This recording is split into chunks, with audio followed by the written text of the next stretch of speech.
According to the Pew Research Center, 95% of adolescents in the United States say they have or they have access to a smartphone at home. And that 70% of teenagers in the United States use a smartphone and social media in a daily basis, with 16% of them checking social media constantly. In this chart, we can also see how social media usage has risen from 2012 to 2018. Teenagers who use social media on a daily basis rose from 34% to 70% in this time frame. My research question is, since 2012, to what extent has social media caused a negative impact in the mental health of adolescents in English-speaking countries? My argument is, since 2012, the use of social media has had a negative impact on the mental health of adolescents in English-speaking countries. This has had a negative impact in many ways of the mental health of adolescents. One of them is in the emotional well-being of adolescents. According to the University of Connecticut, findings suggest that body image issues may be important to assess within the context of comorbid anxiety disorder symptoms. Assessing whether adolescents have higher levels of body image dissatisfaction also may be important when identifying which adolescents are at high risk for exacerbated social anxiety disorder and panic disorder symptoms. This shows that with the use of social media, adolescents may be exposed to unrealistic body images which may cause their self-esteem to go down. Another negative impact of social media in the mental health of adolescents is its effects on the psychological well-being. According to the University of Georgia, adolescents who spent more time on electronic communication with social media, texting, electronic games, or internet were less happy and less satisfied with their lives and had lower self-esteem. This goes on to show that even though social media may not cause mental health issues or illnesses directly, it may cause symptoms within adolescents which can lead on to those illnesses and problems. Rachel Monroe, on her article from College Board, said that young girls who went onto YouTube were inundated with micro-targeted ads for boohoo bodysuits and mini dresses. This is important because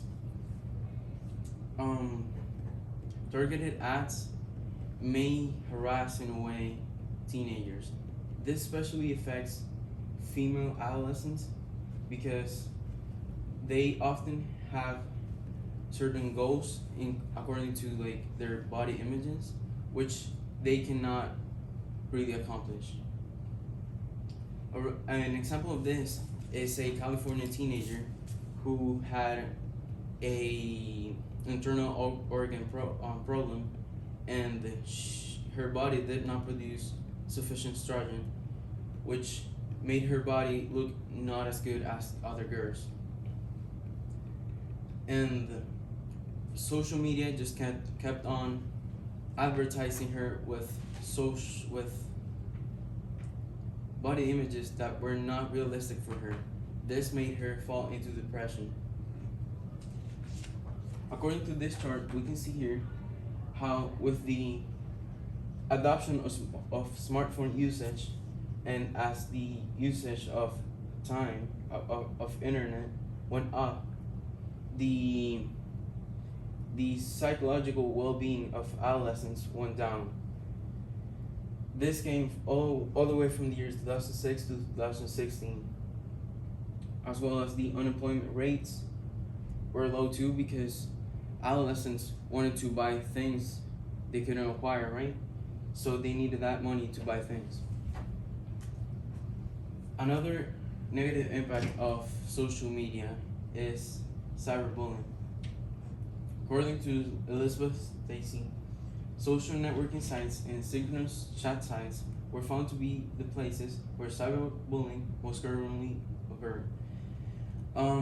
This connects back to the stimuli because um, because according to Gelfand, several studies have found that synchrony can promote conformity, aggression, and destructive obedience, which is what we see with cyberbullying.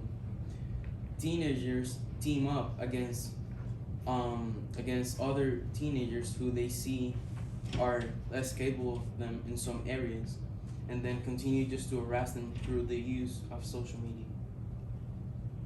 Cyberbullying also happens for a long period of time, which enhances the effects on mental health.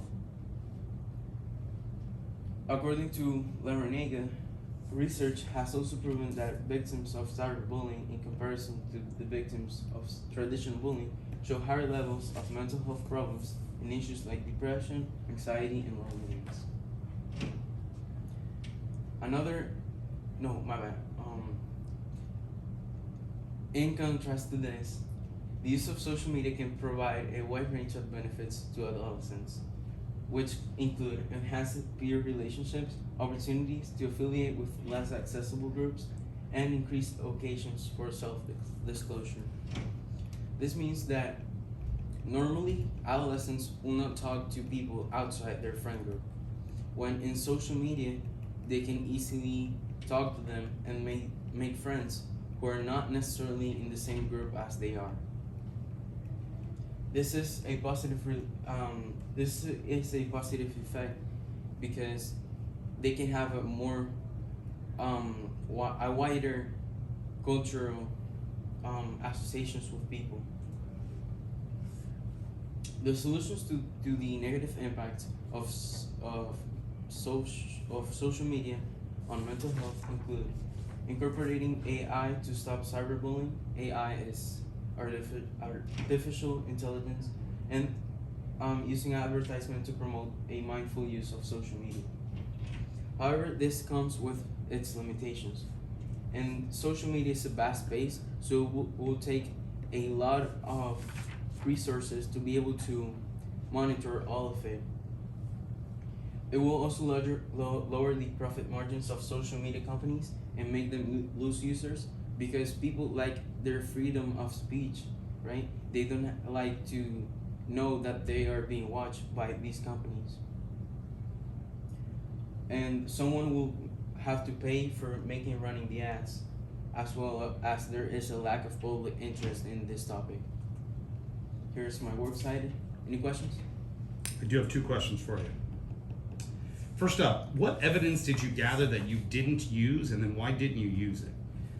I gathered some evidence about the addiction that social media causes in adolescents, and I did not use it because I could not find its direct relationship with how it affects negatively mental health in adolescents.